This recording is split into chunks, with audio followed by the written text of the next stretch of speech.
Be sure to subscribe to my channel if you haven't already, because subscribing makes you feel good. So millions of people are liking and subscribing. So get there and like and subscribe, right? Do it. What do you think? Whoa, very nice. It's very cool, Bateman, but that's nothing. What do you think? Nice. But wait, you ain't seen nothing yet. White. Impressive. Very nice. Let's see Paul Allen's.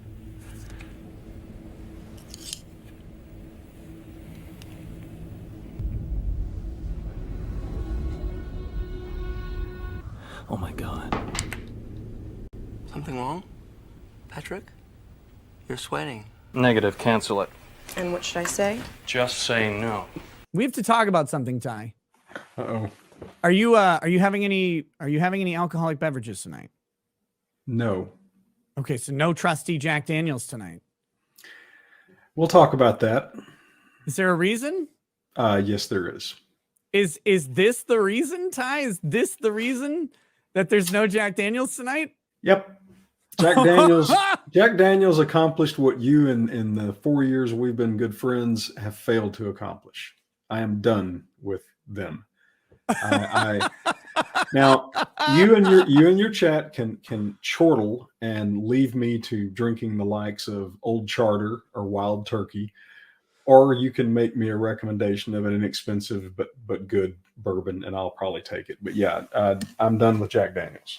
Goodbye, YouTube. You're done. You're done.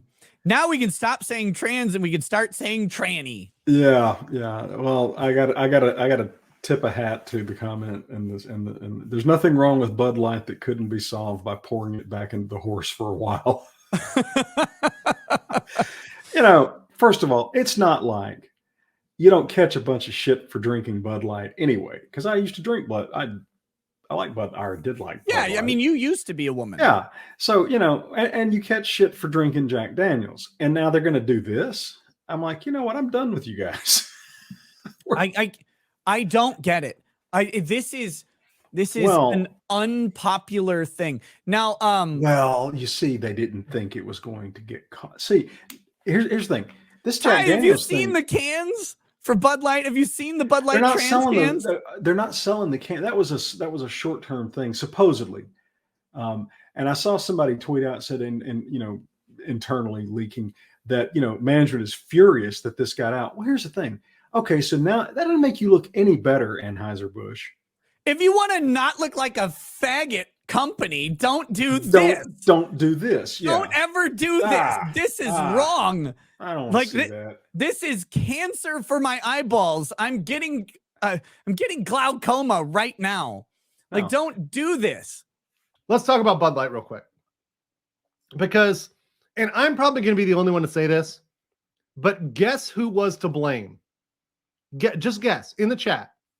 What category of person was to blame for the Bud Light advertising campaign? Who knows in the chat?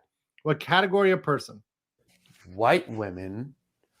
Okay, I think I get it. See how calling someone the race can mean two completely different things depending on context, how you say it. Yeah. Here, let me try one. Meet Alyssa Heinerscheid. When I took over Bud Light, and it was, this brand is in decline. It's been in decline for a really long time. Okay, so I don't know about Budweiser, and I don't know whether that's true or not. I don't know whether the brand is in decline, right? And that, first of all, that's not a statement you make. You don't say that. See, here's the thing. You don't ever say our brand is in decline. You know why? There's a psychological effect. And if she knew jack shit about marketing, the fact that a fucking lawyer knows this and the marketing director, the VP of marketing, who is the head of this campaign, doesn't know this principle is shocking. Here's the principle.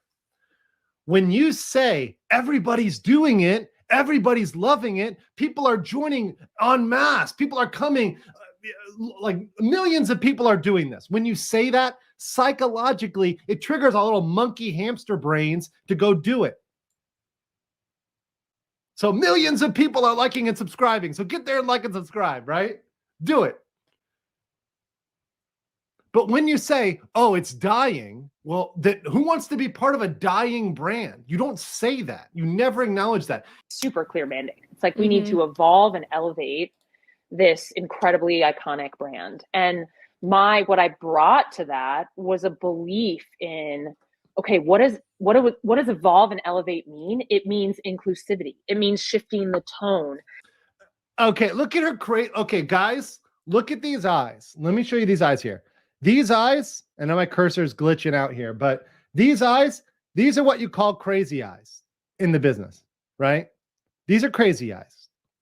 If you see a woman with these eyes, you fucking run. You run as fast as you can. These are crazy eyes. He says, want to know why Bud Light has teamed up with Dylan Mulvaney? It's not hard to explain. And he's got the hrc.org. That's it's Human Rights Campaign Corporate Equity Index is what he's got here.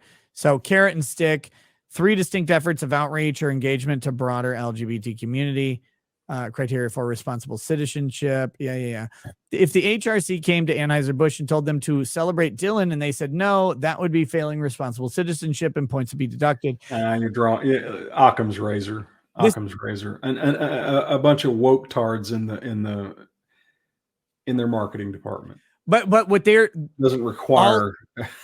I will give some sympathy to Lindsay here because I think he might be right on the one thing you may not be considering, Ty, is ESG. Oh yeah, right. So this is about securing the idea that they had to be somehow coerced into doing that. No. Yeah, I don't think. I don't think Anheuser-Busch was like, no, we don't want to support trans, but we have to do it for low interest loans. I don't think that's it. No, this was, look, no one should be surprised when left-wing loons sabotage their own companies to virtue signal because they do it all the time. Mm-hmm. There's this weird arm wrestling match between companies and ESG. Here's what I'll say. I think there are companies who are influenced by ESG.